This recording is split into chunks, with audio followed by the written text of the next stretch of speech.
everybody, and welcome to episode 1 of the Author Talk series. First of all, let me just say, I'm so happy that you're here. As a first-time self-published author, I've sold 375 books, and I haven't even finished my first trilogy, so that's something that not a lot of people can say. So this podcast is going to be a little bit of a mixed bag of things. Primarily, it's going to be talking about what it's like to be an author. I'm going to be sharing some creative tips with you, just telling you about my creative process in general. And as of today, for the first episode, we're just going to be starting with a little bit of an introduction. So, kind of when did I start writing? Why did I start writing? So to start this off, let me just say, I have the best parents in the world. I told my dad last year for Father's Day that anybody who has the, those mugs that say Father of the Year, that we need to round them all up and smash them because they're all just copying his original Best Father of the Year mug. Growing up, my dad loved to make short films with us when we were kids. So we made one called The Ultimate Tournament, which was really fun, where me and my two little brothers, we got to pick 3 characters that we really liked. We got to make them up. We got to go into like this, we had this really large red toy chest where we would take costumes out of it and wear them and make characters. And then these characters would face off, and it was an ultimate tournament where only one could win. And we did that. We did one called Cowboy Ninja, which was super funny. Just little things like that growing up where my dad would go about these creative endeavors with us, and then my mom would fully support it. So it was really cool growing up elementary school, middle school, knowing that creativity in my household was fully embraced in all of its chaotic glory. And that really segued into me having a passion for storytelling, and more so making videos is where I first started my creative journey, where when I was in middle school specifically, I would get all of my friends together, and we made one of the first ones I made. It was a really cringy Alice in Wonderland ripoff, where it was supposed to be Alice in Wonderland, but modern day. And I did that with my friends. I used to burn what we recorded onto these CDs, and then I would write on them in Sharpie, and I would make my own like DVD menu, and I would make my own cover art, and I would give them to my friends as gifts, being like, hey, look, like we made a movie together, even though it's only like 10, 15 minutes. It was really cute, but I did that. And then I wrote a screenplay I wanted to do a YouTube TV short series sort of thing, where it was that, that classic werewolves versus vampires. But I remember back then it was super cringy because I couldn't even afford fake blood. So we would use ketchup. So there was this one scene, I was supposed to be like this vampire princess, and I went over to my best friend's house to record this. And I got stabbed in the stomach with like a fake samurai sword, and we just poured ketchup all over me. And for a year and a half after that scene, I couldn't smell ketchup because it would make me gag. Oh my gosh, good times. But then I went into high school, and then I moved, and lo and behold, the whole cycle repeated itself, where in high school I found a new group of friends. I started a whole new production, and I started this YouTube series called Galvanize, which, looking back on it, oh boy. If you looked up the word cringe in the Urban Dictionary, it would just be a picture of my YouTube series. But, on the other hand, it's extremely important to me. It's a piece of me. It's a piece of my creative journey. So I still love it, even though it is borderline unbearable.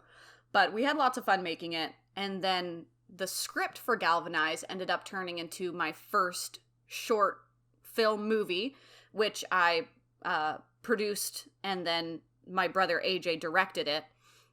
We made Unborn, which was based off of Galvanize. And Unborn actually was me and AJ's first, AJ Moore actually specifically, his first adventure into making short films. And it's funny because I spent my entire life thinking, hey, I want to be in the movies, I want to be an actress, I want to write screenplays. And then I started working on a few Hallmarks. I got to work on Signed, Sealed, and Delivered and Monster Truck. And I realized very quickly that the movie industry wasn't so much about the creativity of it as it was more of a production and a trade. So being a PA, you're doing like garbage pickup and anyway, long story short, I was very upset with my time on film sets because it wasn't filling that part of me that I really cared about, which was the storytelling aspect. I didn't want to have these creative limits of budget, of set time, of actors. Like, I didn't like all of the chaos that was included in working on films. I just wanted to have the raw creativity. And then I realized, hey, wait a minute.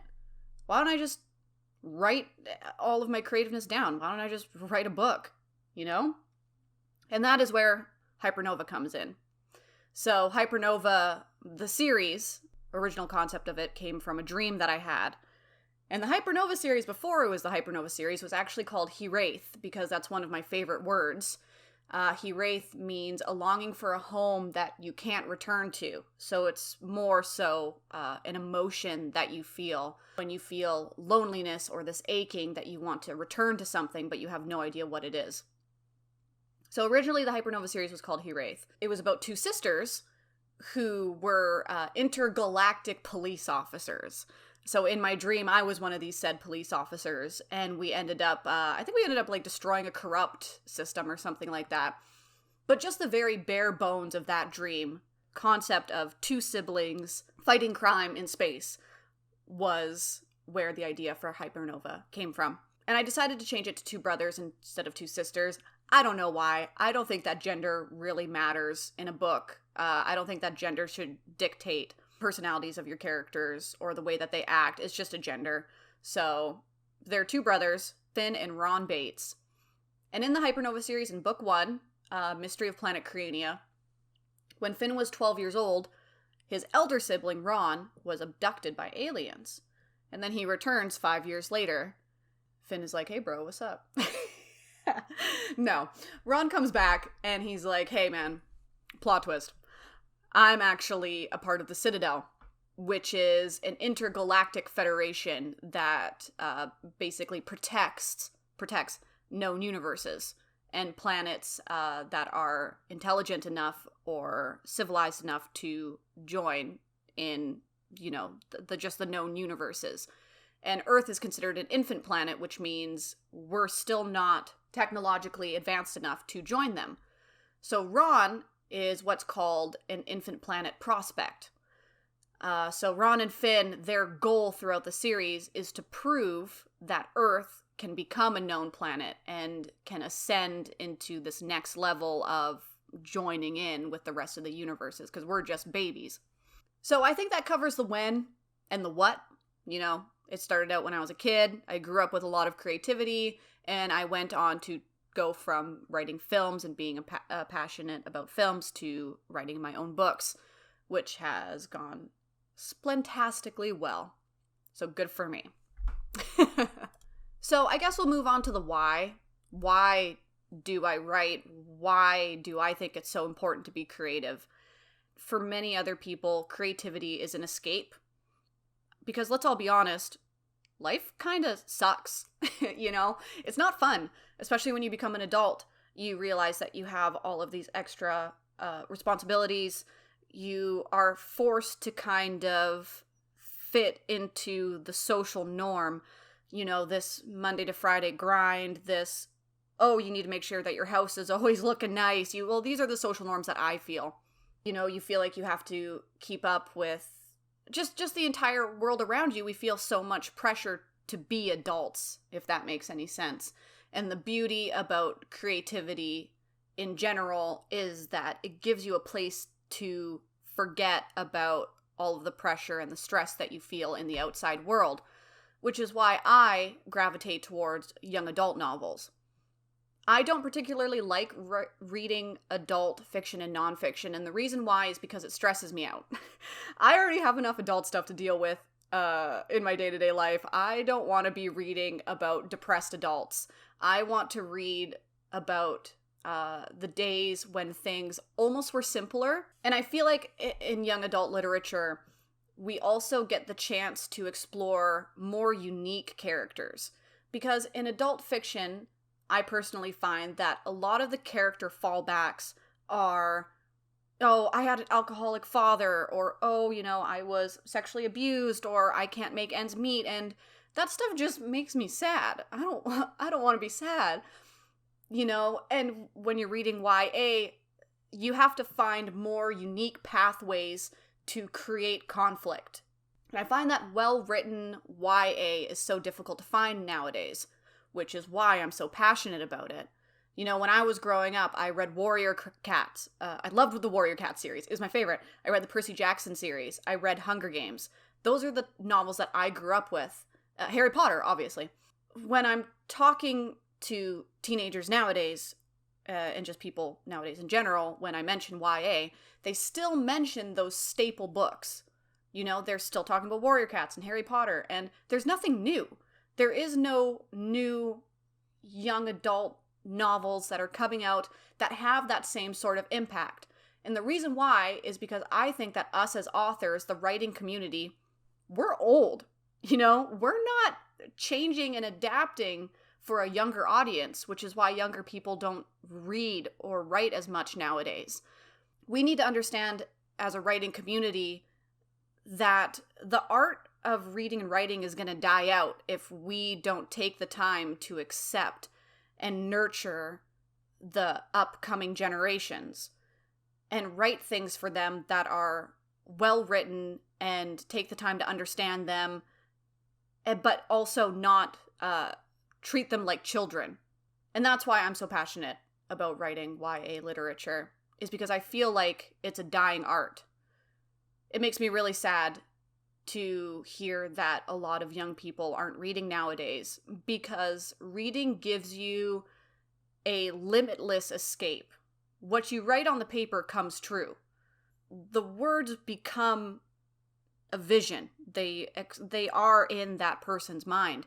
And you don't need the budget, you don't need the TV, you don't need the sound, you just need the words. And I think that's such a beautiful, raw form of creativity, and it's something that's being lost.